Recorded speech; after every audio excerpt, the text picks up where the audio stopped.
天气愈来愈烧热，这堵水意外也一直发生。在新竹县尖石乡小金平野溪，礼拜有一个住伫桃园40岁查甫人，唔知什么款的原因出来堵水，送病院抢救，游园救无回来。那顶礼拜呢，在台北市新月沙埔有一个高中生，要互海用假气，尾仔伫5公里外找到遗体。消防局也要提醒民众，生水时阵一定要注意安全。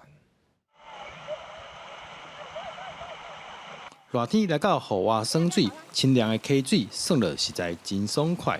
不过礼拜日，新竹县尖石乡是传出有一个对桃园来遮耍水的民众发生堵水意外，抢救了后也是救无回来。溺者为黄姓男子，年约40岁，为桃园市民。现场欧卡12点39分由横山91送往新竹北荣医院。 顶礼拜三，伫台北的新月沙埔，才有一名高中生互海用假气，失去宝贵的性命。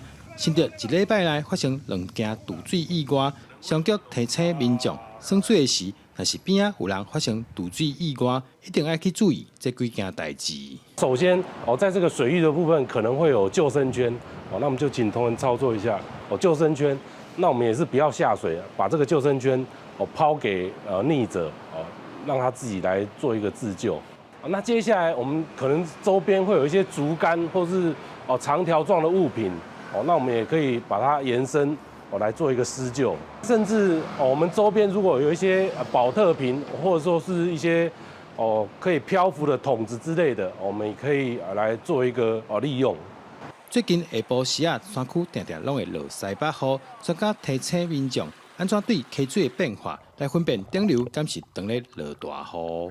水位会大涨的话，一定是水位会变黄色嘛，变黄，或者是有枯树枝流下来了，这时候你其实就要赶快准备离开了。